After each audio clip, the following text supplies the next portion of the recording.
Bienvenidos a una nueva clase de psicoterapia. Les habla Eduardo Keegan. La unidad sobre la que vamos a trabajar hoy, el tema global sobre el que vamos a trabajar hoy, es el diagnóstico.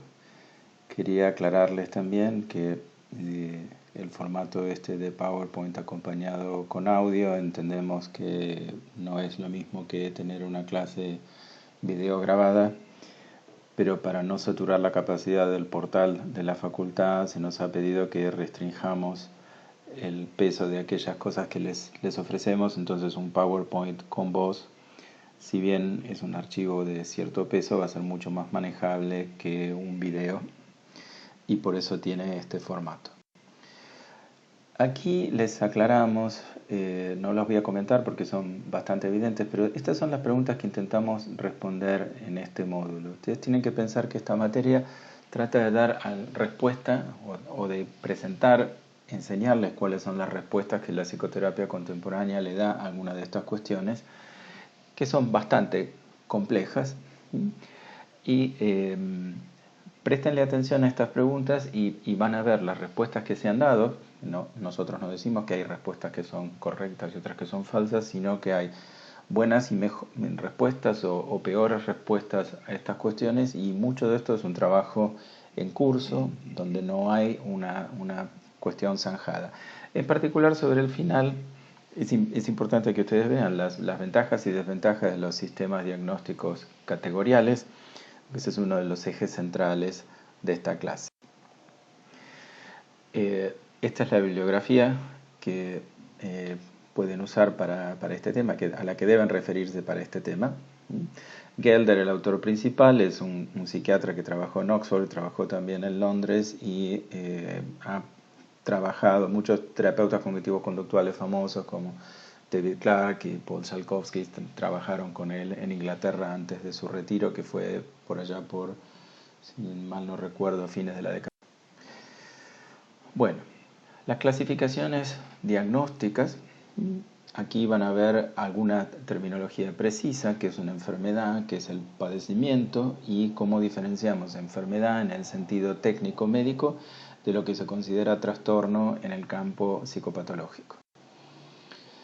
Acá tenemos un punto muy importante, que es la fiabilidad del diagnóstico. ¿En qué medida podemos confiar, en qué medida podemos tener fe de que los diagnósticos que utilizamos representan realmente, caracterizan bien el problema que tiene un consultante, y en qué medida esa información es útil para el tratamiento? El diagnóstico en psiquiatría fue fuertemente cuestionado en los años, fines de los años 60, principios de los años 70, por una serie de experiencias. Una de ellas en particular, unos periodistas en Estados Unidos que se hicieron pasar por pacientes con trastornos mentales, y varios de ellos fueron internados y luego fueron externados con una supuesta mejoría. Y estos periodistas lo que mostraron era que la capacidad de esos profesionales de discriminar entre la simulación y un trastorno real era muy mala, y eso llevó a una serie de consecuencias, inclusive legales. En Estados Unidos un diagnóstico de esquizofrenia dado antes de 1970 no tiene valor legal. Aquí vamos a hacer referencia a los dos grandes sistemas de clasificación: el sistema de la Organización Mundial de la Salud, la Clasificación Internacional de las Enfermedades, y el sistema de la Asociación Americana de Psiquiatría, que se llama Manual Diagnóstico y Estadístico de los Trastornos Mentales, y que va por su quinta edición. Un problema importante del diagnóstico: se suele hablar en el campo de la psicoterapia en contra de los diagnósticos y la idea de que los diagnósticos pueden ser etiquetas estigmatizantes. Por supuesto, eso puede ocurrir, pero eso tiene que ver con un uso equivocado del diagnóstico, donde en realidad se usa el diagnóstico para caracterizar a la persona en lugar de caracterizar a su problema. Y además el estigma, por supuesto, puede ocurrir sin necesidad de que haya diagnóstico. Entonces, diagnóstico aquí en realidad es una construcción, una hipótesis que el terapeuta tiene que armar de modo científico para caracterizar del modo más preciso posible el problema que aqueja a la persona que lo consulta. Los diagnósticos no caracterizan a las personas, sino a los problemas que los aquejan. Aquí tenemos otra parte del mismo texto del Manual de Psiquiatría de Oxford, de Gelder, que mencionamos antes, que es una referencia para estos puntos que acabamos de mencionar. Bueno, aquí vamos a hacer algunas referencias a la Clasificación Internacional de las Enfermedades, que ha sido propuesta por la Organización Mundial de la Salud y que tiene una mayor influencia de los europeos, a diferencia del diagnóstico, digamos, el manual estadística y diagnóstico de la Asociación Americana de Psiquiatría, que claramente es de Estados Unidos y que nació por allá por la década del 50 como un sistema de sistematización de los diagnósticos que usaban las Fuerzas Armadas de Estados Unidos. Piensen que después de la Segunda Guerra Mundial la cantidad de gente que atendían, la cantidad de pacientes, de veteranos de guerra que eran pacientes de psiquiatras o de algún profesional de la salud mental en Estados Unidos era muy grande. Y tengan presente además que las dos primeras ediciones del DSM, de ese manual, tuvieron un fuerte corte psicoanalítico. El DSM-1 y el DSM-2 tuvieron una fuerte impronta psicoanalítica. Es la tercera edición del DSM, aparecida en 1980, la que muestra una ruptura clara con el modelo psicoanalítico. Bueno, ¿cuál es la utilidad del diagnóstico, esto que plantea la Clasificación Internacional de Enfermedades? Pero primero nos permite llevar una estadística para ver cuáles son las patologías más prevalentes y por tanto armar políticas de atención de esas patologías. Nos facilita la investigación porque nos permite caracterizar los problemas y organizar muestras homogéneas para poder poner a prueba un tratamiento. Para enseñar psicopatología, digamos, para la docencia tienen un valor porque es una forma breve de referirse a un conjunto de dificultades que pueden aquejar a una persona. En la clínica por las mismas razones y en la administración de salud porque permite una asignación de recursos que se relacione con la investigación y no simplemente con una asignación de recursos meramente intuitiva o a ojo. Bueno, el sistema CIE y el sistema DSM utilizan códigos para referirse a las patologías y estos códigos tienen la ventaja de ser abreviaciones, que son letras y números en el CIE y son números en el sistema DSM, pero hay un sistema de concordancia, de equivalencia entre ambos sistemas. Esa notación numérica tiene una gran ventaja que permite procesar muchos datos de una manera relativamente sencilla. Piensen que acá estamos hablando de ponerle un nombre y realizar estadísticas sobre los problemas que afectan a la población de un país, que en Argentina serían unos 45 millones de personas, en Estados Unidos serían 200, 300 millones de personas. Ok. Parte de la cuestión es, los diagnósticos son, hoy por hoy, un conjunto de síntomas y descripciones consensuadas por asesores clínicos e investigadores. Estos sistemas se arman por consenso de expertos. Eso tiene alguna ventaja, en el sentido de que no es el capricho de un único investigador o el sistema específico de una persona, tal vez la palabra capricho sea inexacta, pero sí el ejemplo de un manual como el manual de Henry o manuales de Ajuria Guerra, digamos, personas destacadas en el campo de la psiquiatría que realizaron organizaciones de clasificaciones de la psicopatología. Pero ese era el trabajo de una persona y como mucho algunos de esos discípulos. En cambio, estos manuales son conjuntos de expertos internacionales. Ese es un punto en favor desde el punto de vista de la comunicación entre expertos de distintos países. El punto en contra de eso es que en el fondo estos sistemas siguen reposando en el juicio clínico y que estos conjuntos de expertos también muchas veces negocian, digamos, hacen como negociaciones, entre comillas, políticas respecto a alcanzar algún consenso respecto de cómo definir un trastorno. Entonces, eso está bastante lejos del ideal de tener pruebas psicológicas o biológicas o genéticas de algún tipo que uno le permita decir con precisión esta persona tiene tal problema, como sería el caso de la medicina, digamos, las enfermedades médicas.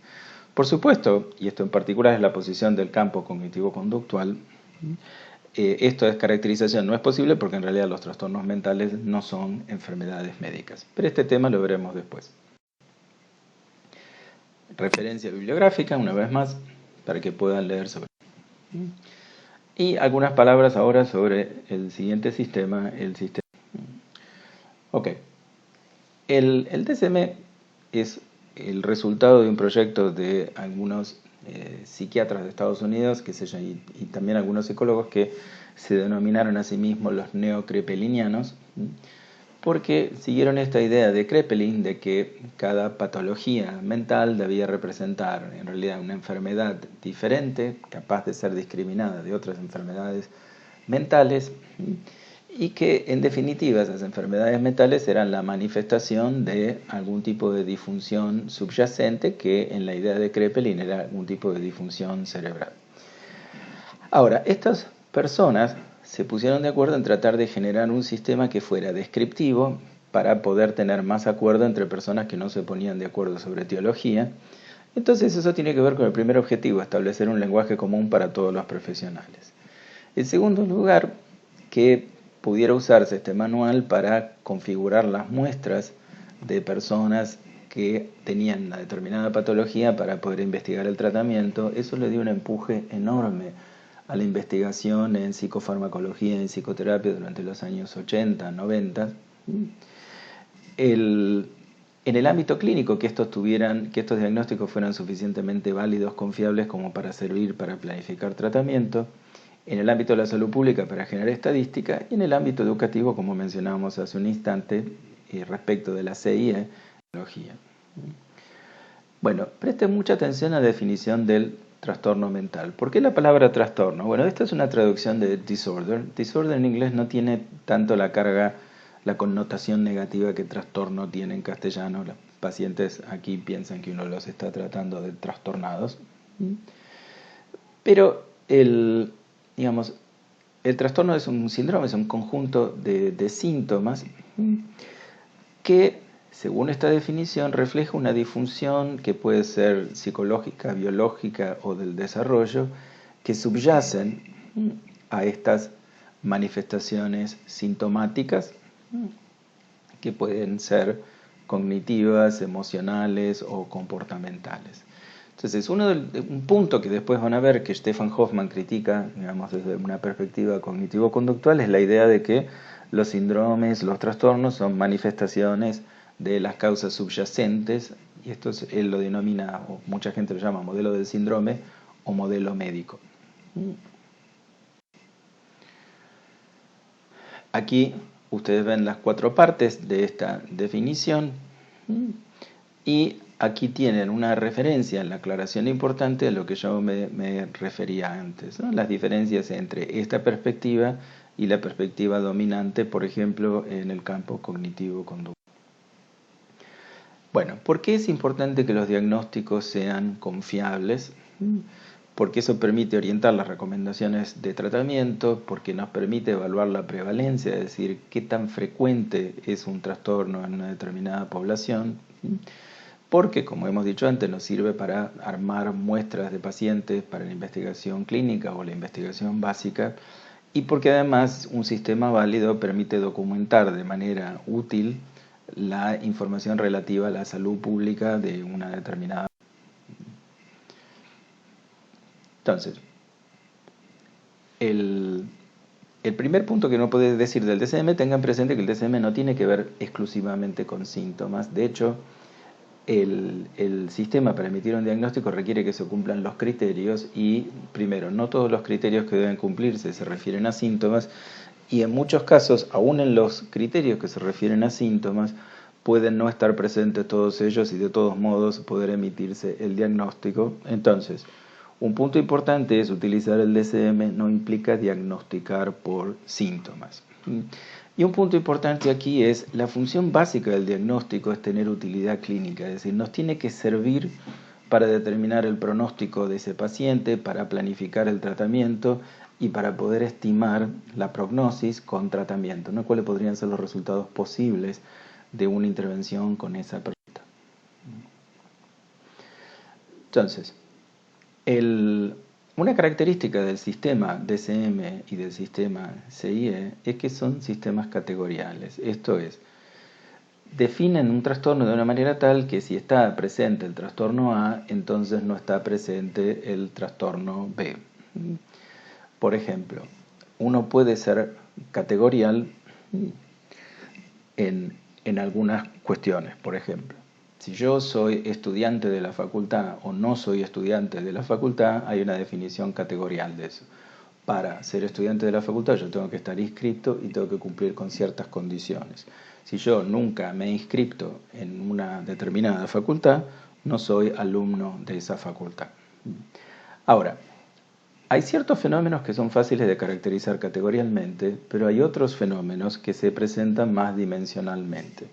Y parte del problema de estos sistemas es que, como mucho en la psicopatología tiene una característica más dimensional, esto es, se presenta más en una cuestión de grado, muchas veces estos sistemas tienen como problema que establecen cortes bastante arbitrarios, bastante convencionales para la presencia o ausencia de la psicopatología.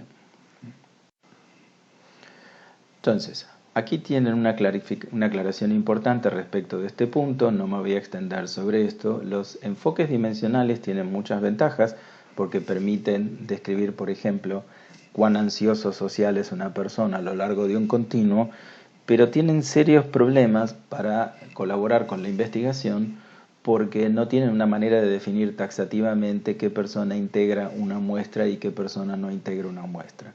En cambio, un sistema categorial, que puede resultar un poco más artificial, tiene la ventaja de que uno puede establecer con claridad, o por lo menos con mayor claridad, qué personas pueden integrar una determinada muestra de investigación y qué personas están excluidas de esa investigación.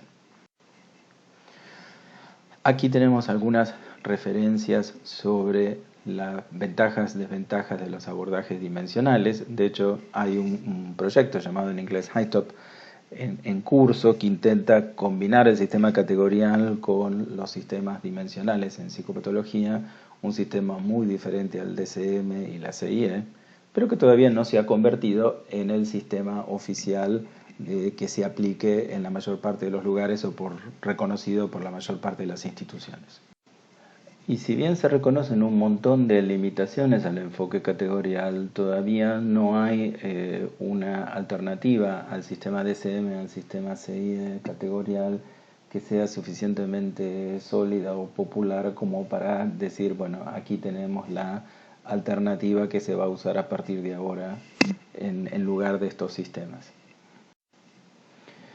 El DSM tiene una novedad que intenta incorporar la dimensión cultural de los trastornos mentales. Hay trastornos mentales que tienen nombres específicos en una región o que solo se presentan en alguna región cultural. Por ejemplo, en el norte de Argentina hay algunas patologías que se llaman taxa vernáculos, ¿no? Son patologías que se dan solamente en una determinada cultura, en una determinada región.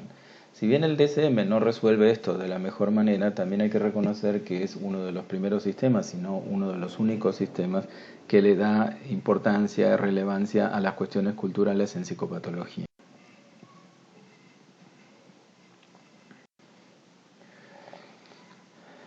Aquí hablamos de formulación del caso clínico. Es importante diferenciar el diagnóstico de una formulación de caso o una conceptualización de caso. El diagnóstico consiste fundamentalmente en, a través de preguntas y de recabar datos, identificar cuál es la patología que una persona tiene. Una formulación de caso, una conceptualización de caso, en realidad es un proceso bastante diferente. Es un proceso por el cual, además de identificar el problema o diagnóstico, el trastorno que aqueja a una persona, es un intento de relacionar los síntomas de esos trastornos, cómo se relacionan entre sí, y además los problemas que puede tener un paciente. Un paciente puede tener un trastorno obsesivo compulsivo y como consecuencia de eso tener dificultades en la relación con su pareja. Y una conceptualización de caso, una formulación, nos permite entender las relaciones entre esas dos cuestiones en lugar de meramente emitir dos diagnósticos. Por ejemplo, de acuerdo al DSM podríamos decir trastorno obsesivo compulsivo, eso tiene un código específico, y después poner el criterio B corta de dificultades en las relaciones de pareja. El paciente obviamente recibiría los dos diagnósticos, pero no habría una explicación muy clara de cómo se relacionan esos dos diagnósticos entre sí. Aquí la bibliografía que deben leer para ilustrar este punto. En este artículo de Chegurúa y colegas hay un análisis acerca de cuáles son las contribuciones y limitaciones del DSM-5. En toda esta materia nosotros tratamos de representar las dos campanas que suele haber, el debate que suele haber respecto de los temas centrales de la psicoterapia. Es importante que ustedes conozcan los aspectos positivos, las contribuciones que han dado estos sistemas, pero también sus limitaciones. Entonces, la primera cuestión es por qué hablamos de trastornos. Y hablamos de trastornos porque no podemos hablar de enfermedades, porque no tenemos, primero, la certeza de que estos sean problemas médicos y, en segundo lugar, no conocemos su etiología con suficiente claridad como para llamar a esto enfermedad, ¿sí? Ahora, es muy importante que estas categorías muestren tener utilidad clínica y además que estén basados en pruebas científicas. Desde la cuarta edición en particular del DSM se puso mucho énfasis y cada día más rigor en el tema de que cualquier persona que postulase un diagnóstico, cualquier grupo de trabajo que postulase un diagnóstico, debía aportar una cantidad de evidencia científica en apoyo del diagnóstico que... Entonces, algunas cuestiones básicas. Se clasifican trastornos, no personas. Recuerden eso, ya se los mencioné, pero es muy importante. Hay casos que son difíciles de incluir en una categoría. Hay muchos pacientes que tienen presentaciones marginales, digamos, de frontera. A veces a esos pacientes se los llama casos subumbral porque no llegan a cruzar el umbral que demanda el criterio diagnóstico, los criterios diagnósticos. El DSM no es un libro de cocina que se debe usar, sí, con juicio clínico, y la persona debe tener entrenamiento en psicopatología. Una persona lega que utiliza el manual tendría una enorme cantidad de diagnósticos, digamos, inválidos. Los diagnósticos son dinámicos. Una persona puede cumplir los criterios hoy en día y no cumplir esos criterios dentro de 2 o 3 meses. Y la función básica de este manual es la utilidad. Estos son algunos problemas, digamos, característicos del sistema DSM. Uno de ellos es que tiende a medicalizar la normalidad. Por ejemplo, si no se plantea la cuestión de la ansiedad social, ¿a partir de qué momento una persona tímida se convierte en alguien que tiene un trastorno de ansiedad social? O, por dar un ejemplo más sencillo todavía, diferenciar el duelo normal, la tristeza por la pérdida de un ser querido que ha fallecido, de la depresión mayor, es algo que varía mucho de cultura a cultura, y particularmente la quinta edición del DSM tiene una visión un poco tajante donde prácticamente es imposible tener duelo normal y casi todo lo que le pasa a la gente termina siendo considerado depresión mayor. Y por eso se habla de medicalización en el sentido de ver como patología lo que es una respuesta normal, que puede ser más intensa o menos intensa. Y ahí, aquí lo que ven son algunos ejemplos más de esto. Un problema grande del DSM es que en definitiva todo reposa en el juicio del profesional, y el juicio clínico, por digamos, mejor entrenado que esté el profesional, tiene siempre un espacio para el error. La siguiente cuestión, justamente el intento de hacer que la gente se ponga de acuerdo en la nomenclatura, ha sido al precio de no discutir la etiología. Entonces, los profesionales se ponen de acuerdo en nombrar algo de la misma manera, pero claro, tenemos un manual descriptivo y no explicativo. Las categorías, por otro lado, muchas veces incluyen grupos heterogéneos. Estos diagnósticos asumen, en cierto modo, siguiendo el espíritu crepeliniano, que describen patologías altamente homogéneas y distintas entre sí, pero la realidad clínica no apunta, no va para ese lado. Y por ende es muy frecuente lo que pasa en la siguiente mención, es muy frecuente la comorbilidad. Hay muchísimos pacientes que cumplen criterios para más de un trastorno, lo cual no debería ser el caso si el enfoque crepeliniano fuera básicamente correcto. Y el otro problema es que la comorbilidad, en lugar de ser explicada, es simplemente enunciada, y eso es un problema clínicamente muy serio. Bueno, referencia una vez más a la bibliografía. Y aquí lo que ven de ahora en adelante es el comentario de un texto de Stefan Hoffmann que propone un sistema de clasificación alternativo de corte cognitivo-conductual. Aquí retomamos algunas críticas al DSM-5. Quiero destacar que además de Stefan Hoffman, además de ser profesor en la Boston University y de ser un destacado terapeuta cognitivo-conductual e investigador, ha integrado varios grupos de trabajo del DSM-5, por lo tanto es una persona que conoce desde adentro cómo se gesta el manual y hace algunas críticas bastante conocidas. Primero, esto que mencionábamos antes, la patologización de la normalidad porque usa puntos de corte arbitrarios. Seguimos reposando en el juicio clínico y eso tiene riesgos. Se centra demasiado en los síntomas porque obviamente son visibles y se pueden describir, y no tanto en la etiología, que no es necesariamente observable, es más compleja de enunciar. Que las categorías diagnósticas son heterogéneas, que no se resolvió la cuestión de la comorbilidad y que, como decía el artículo anterior de Echeburúa que les mencionábamos, también hay una enorme cantidad de pacientes que tienen presentaciones residuales porque no cumplen perfectamente ninguna de las categorías diagnósticas posibles.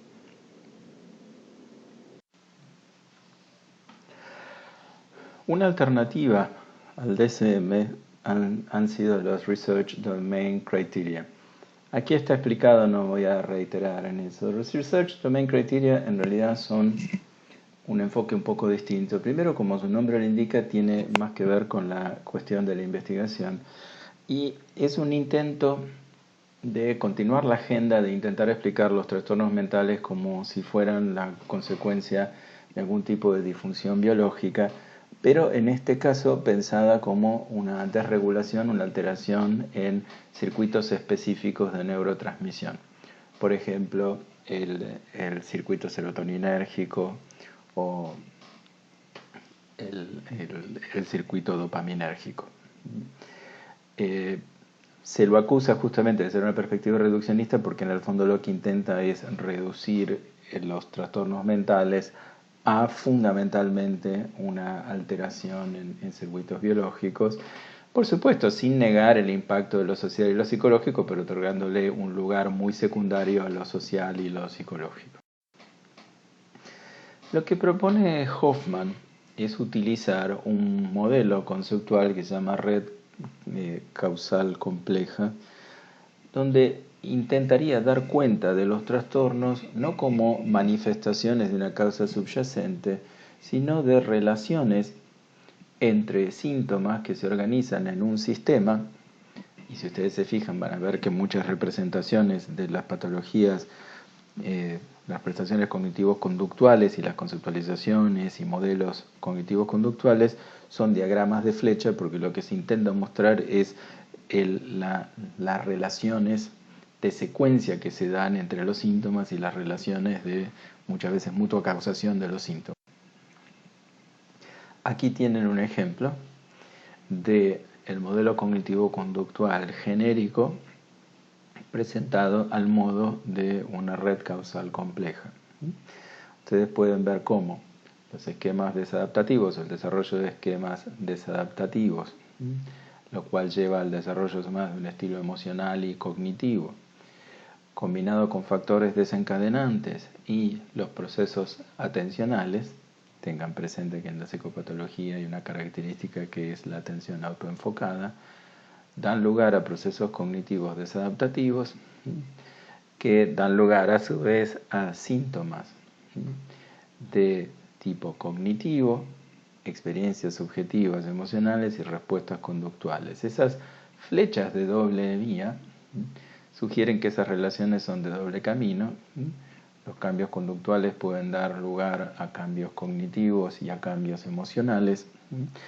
Y el circuito cerrado de flechas lo que intenta representar gráficamente es cómo se mantiene un trastorno. Un punto muy importante para el modelo cognitivo. Aquí tienen una explicación un poquito más detallada de lo que yo mencionaba.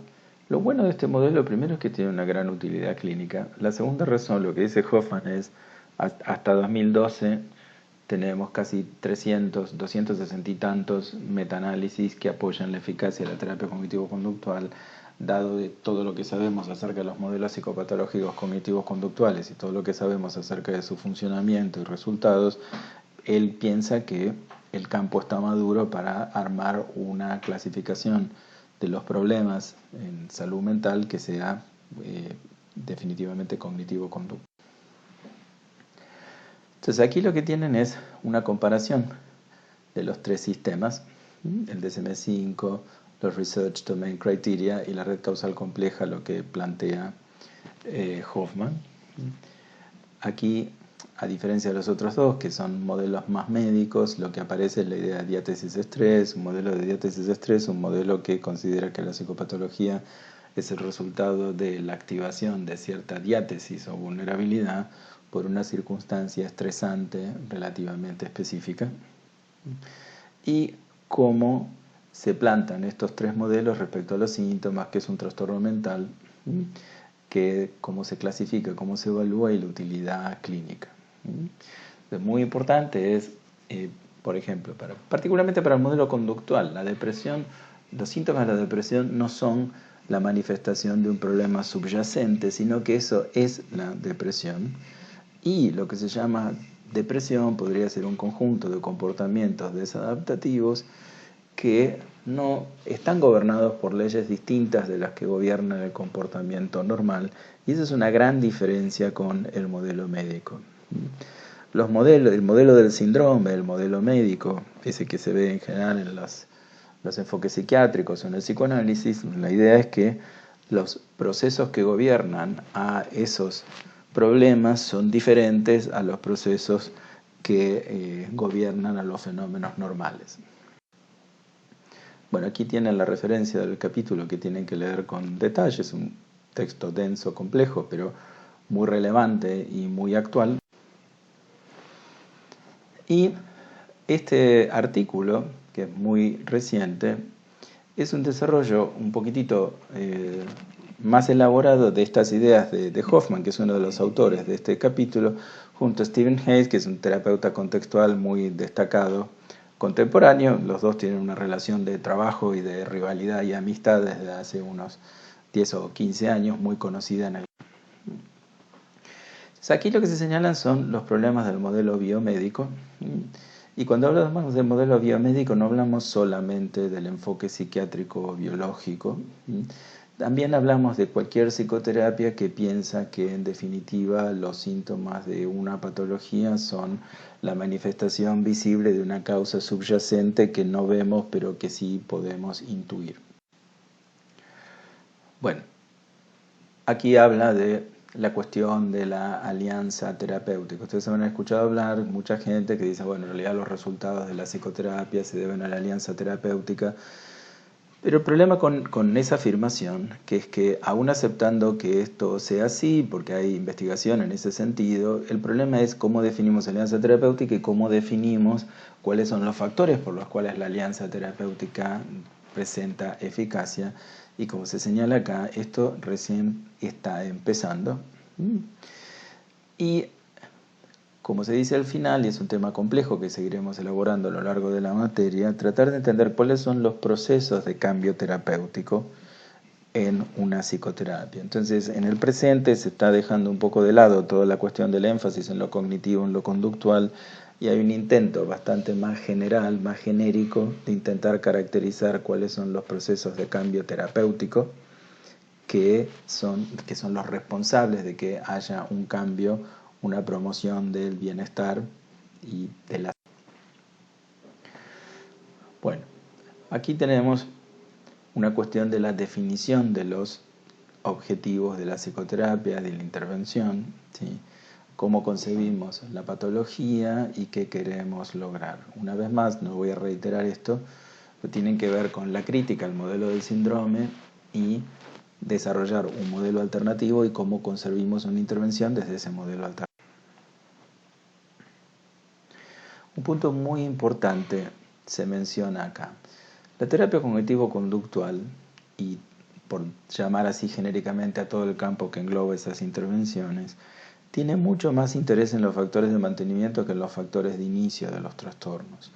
No porque se piense que los factores de inicio no son importantes, sin duda lo son, pero en general tienen el problema de no ser presentes, ser remotos y por ende difícilmente modificables y manipulables. Por ejemplo, si yo tomo un célebre caso de Freud, de la chica que fue abusada en una pastelería, en una panadería, como lo llamaríamos nosotros, y desarrolló estrés postraumático y por ende tiene síntomas y crisis de pánico cuando entra a una pastelería, yo claramente no puedo actuar sobre el factor de inicio que fue el abuso en sí. Lamentablemente no puedo llevar el tiempo atrás e impedir el abuso, pero sí puedo trabajar con la forma en la cual esa chica se comporta respecto de la pastelería.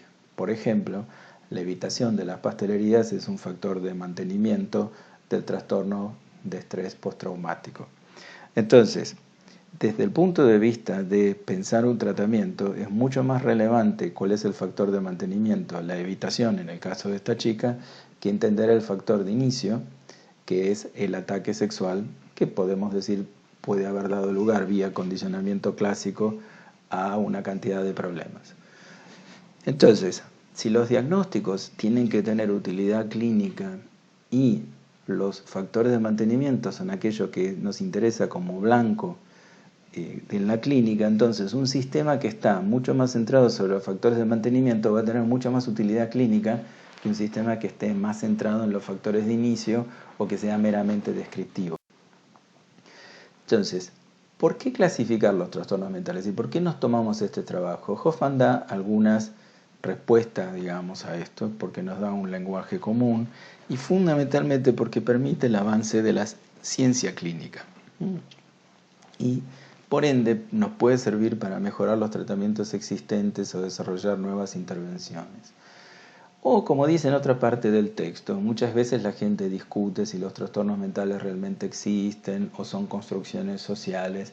Entonces Hoffman se hace una pregunta mucho más sencilla, que es: el sufrimiento que esta persona narra, digamos, ¿es algo sobre lo cual yo puedo incidir y reducir? Entonces, la respuesta que se da es mucho más sencilla y concreta en este sentido. Si la persona me habla de un sufrimiento sobre el cual yo puedo intervenir y reducir, entonces no me preocupa tanto la cuestión epistemológica, sino el hecho de poder tener una acción concreta que reduzca sufrimiento. Entonces, aquí tenemos una vez más explicado con más detalles los problemas que tiene el DCM. No me voy a extender sobre esto porque ya lo hemos comentado. Y aquí hay una referencia a lo que se conoce como enfoque transdiagnóstico. Para contar un poco la historia, un grupo de psicólogos clínicos formados en Gran Bretaña, al mismo tiempo, compañeros de ruta, trabajaban sobre distintas patologías, algunos de ellos sobre trastorno de ansiedad social, algunos sobre depresión, algunos sobre trastornos alimentarios, trastorno obsesivo-compulsivo.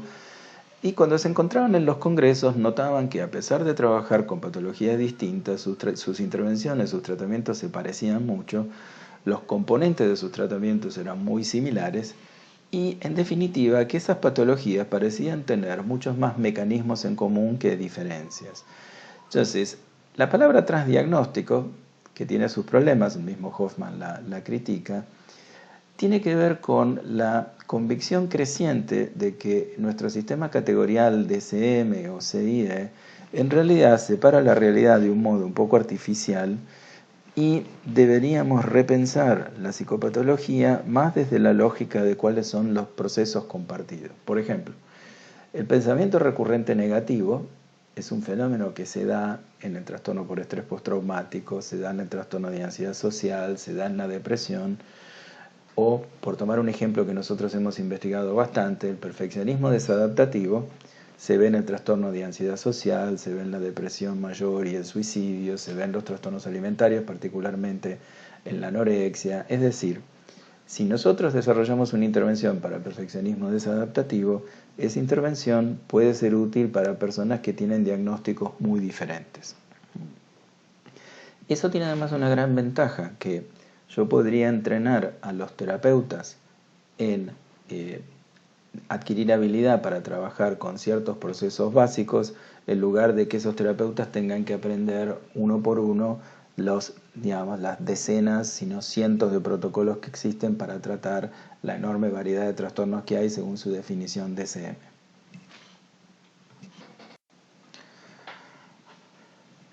Bueno, de los Research Domain Criteria ya he mencionado la cuestión más importante, no me voy a repetir en este punto.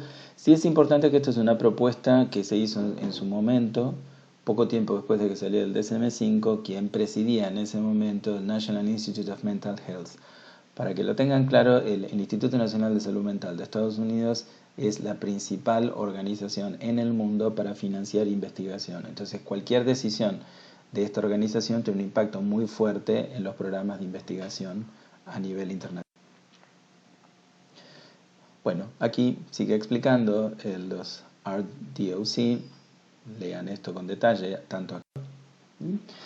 Y esto que les mencionaba antes, ir moviéndonos hacia ciertas dimensiones esenciales en psicopatología. Esto es, algunos procesos comunes que no son 200, son mucho menos los procesos comunes que el número de trastornos. Tomamos un ejemplo que se menciona aquí, la desregulación emocional. ¿Qué es desregulación emocional? Bueno, es cuando una persona no tiene la capacidad de influir sus emociones para, por ejemplo, tener la emoción adecuada en el momento adecuado, en la intensidad adecuada, o poder ejercer algún grado de regulación, por ejemplo, aplacando o intensificando una emoción según la demanda del contexto. Entonces, la desregulación emocional es un constructo o es un blanco terapéutico que se da en una enorme cantidad de patología. Si yo desarrollo una estrategia que funciona bien para la desregulación emocional, eso en principio es útil para una gran cantidad de trastornos. Por ende, este movimiento va en línea con moverse hacia los procesos básicos en terapia cognitivo-conductual. De hecho, una de las propuestas de Stefan Hoffman y de Stephen Hayes es hablar de una terapia basada en procesos cognitivo-conductual más que hablar de terapia cognitivo-conductual. Entonces, se rescata aquí en particular la tradición del análisis funcional de terapia de la conducta, algo que hemos mencionado en una clase anterior, pero el análisis funcional es una larga tradición de la terapia conductual. En vez de caracterizar la topografía de una conducta, esto es, cómo se hace, qué se hace, en qué lugar se hace, por cuánto tiempo, nos interesamos por la función de una conducta, esto es, cuál es la función que cumple esa conducta en un determinado contexto.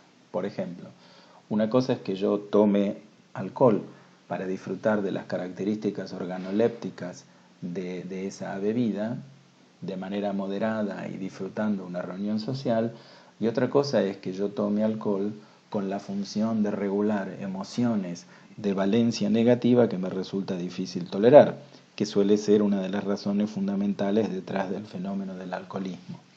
Ese análisis funcional tiene una enorme importancia para el tratamiento de los trastornos mentales.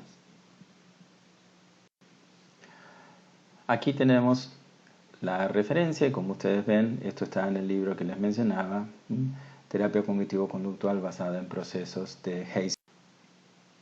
Y por último, una breve referencia al consentimiento informado en psicoterapia, un tema que ya mencionamos brevemente en otro.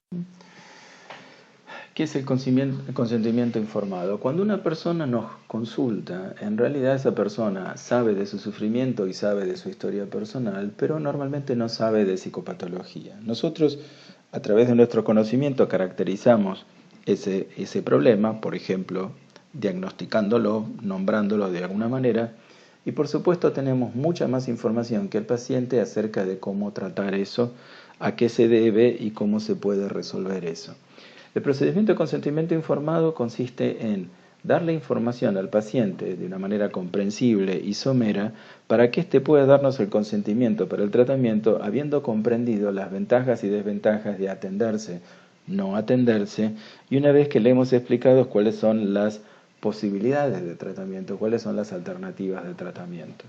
En particular, nosotros enfatizamos que las alternativas no tienen que depender meramente de las preferencias estéticas del terapeuta, lo que le guste hacer al terapeuta o lo que le parezca que es más valedero, sino que al paciente se lo informe sobre los resultados de la investigación y qué es lo que dice la investigación acerca de qué se puede esperar de intervenciones.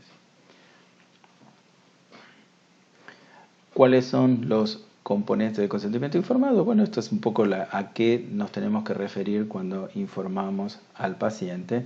Punto importante que está en la aclaración. Nosotros, en primer lugar, debemos informar sobre los tratamientos de acuerdo al estado del arte. Yo no le puedo dar al paciente una información de cómo se atendía su problema en 1950, sino cómo se atiende su problema el día de hoy. Y en segundo lugar, no transmitir los diagnósticos como verdades inmutables, porque en realidad el diagnóstico es siempre una construcción hipotética. Nosotros no tenemos diagnósticos que sean sustentables mediante una radiografía o algún tipo de estudio que permita decir, aquí está, usted puede ver claramente que usted sufre de X problema. El consentimiento informado tiene una serie de beneficios. El primero es respetar el principio ético de la autonomía. El paciente es una persona adulta que tiene derecho a decidir sobre su propia vida y si no es un adulto, tendrá algún padre o algún tutor o alguna persona que podrá velar por sus intereses y entonces nosotros tendremos que darle pedir el consentimiento informado también a esa persona. En general, los pacientes tienen por ende una posición menos pasiva, más activa en su tratamiento, eso tiende a colaborar con los resultados, puede aumentar la adherencia, ¿sí? Y también hace que nosotros seamos más controlables por el paciente, que el paciente tenga mayor idea acerca de si lo que estamos haciendo es razonable y está bien, o estamos haciendo algo que en realidad nos gusta a nosotros o decidimos arbitrariamente hacer. Entonces, por supuesto, en una situación de urgencia, se busca que haya alguien que nos dé la autorización para la intervención, típicamente algún familiar directo, y si esto no fuese posible porque no hay ninguna persona disponible, bueno, en ese caso, como se considera que la vida del paciente es un valor superior a su, digamos, su capacidad de decisión transitoriamente, bueno, sería la intervención de todo. Aquí tienen la referencia bibliográfica, un artículo que escribimos unos cuantos años con Guillermina Rustem, que fue publicada en Perspectivas Bioéticas. De hecho, si ustedes miran ese volumen completo, una de las cosas interesantes que tiene esa publicación es que dentro del campo de la psicoterapia, en esa época, en 2003, éramos virtualmente los únicos que hacíamos advocación del consentimiento informado, ¿no? Es decir, abogábamos porque el consentimiento informado fuera una práctica más habitual en psicoterapia en Argentina. Entonces, algunas reflexiones finales acerca de cómo trabajamos entonces. ¿Usamos los diagnósticos? ¿Usamos los manuales? ¿No los usamos? ¿Conceptualizamos? Este tema será retomado mayor profundidad en el teórico referido a conceptualización de caso. Y aquí aparece una definición que da Persons, que es bastante válida, un conjunto de hipótesis que establece una relación entre los diferentes problemas que afligen a un paciente determinado y que a la vez postula cuáles son los mecanismos psicológicos que pueden haber participado tanto en la predisposición, porque esa persona desarrolló eso, en los factores de gatillo desencadenantes y sobre todo los factores de mantenimiento. Como se plantea ahí, es una teoría ideográfica, esto es una teoría individual que se basa en una teoría general. La conceptualización de caso permite que el terapeuta atienda a la singularidad del paciente, pero a su vez piense esa singularidad dentro del marco de teorías generales que tienen apoyo empírico. Los tratamientos no se hacen como un protocolo, un enlatado que se le aplica a todo el mundo como si todo el mundo fuera exactamente igual, sino que justamente el procedimiento de la conceptualización me permite a mí hacer un ajuste individual a ese paciente particular de ese protocolo que está basado en la teoría general. Los tratamientos basados en protocolos y las conceptualizaciones no se oponen, sino que se complementan. Aquí tenemos alguna explicación un poquitito más detallada. La conceptualización de casos se lleva de perlas con el enfoque de red causal compleja.